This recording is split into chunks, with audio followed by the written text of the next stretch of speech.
In this video, we're going to go over what audience is.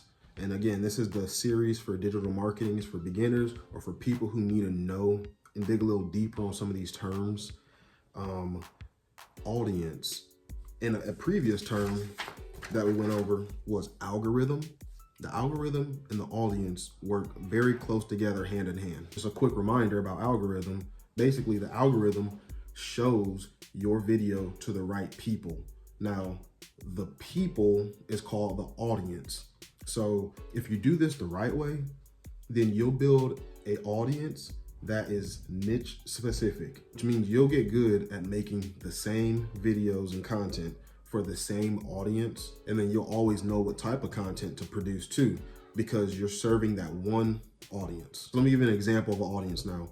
You know, it could be, maybe you make content for coaches, or maybe you make content for creators. I make content for beginners in the digital marketing space. Your content can be for bakers, people who knit, fashion people. It's really unlimited. Like there's a large number of people out there, and then there's a whole different number, probably infinite, how you can break them down into audiences. So look, when you're in business, or if you're just trying to make money from social media somehow, this matters to you because the money comes from alignment. So let me give you a short example.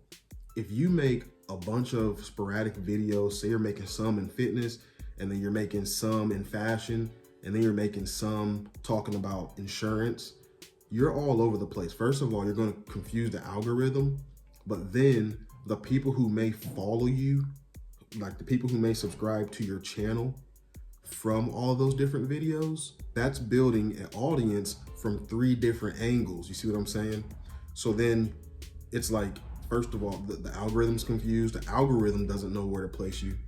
And then people themselves don't know what to expect from you the next time. So then your next piece of content that you post, whether a video or photo or comment, whatever it is, it may fall flat and not be shown to the right amount of people or the right audience, because in the past you've posted all this different sporadic stuff. So instead, like I spoke about in a previous video about algorithm, you post the same stuff over and over and over again. You make sure it's within the same niche, same category, same topic. It can be a variety of different things within that topic, but make sure it's still speaking to that same audience so that you can grow that audience. And then, like I said, money comes from alignment. And what I'm noticing from doing all this research is that when you have a focused group of niche people all interested in your category that you're talking about, and then they start to see you as the authority and they trust you and like you, then when it's time for you to create some type of digital product or a lead magnet or whatever it may be, then they're more than likely going to sign up with you and buy from you when it comes time. And again, I just want to remind you, on this channel, I'm going through these 200 terms for digital marketing. I hope to kind of demystify and just talk through some of these points so that it can be easier for some people who are beginners, or maybe some people who just want to make money online selling a course or some type of digital product. It'll make it easier for them because they'll understand what it is that they're doing. If this sounds like something you're interested in, I'd love for you to subscribe. And then otherwise, I'll see you in the next one. Bye.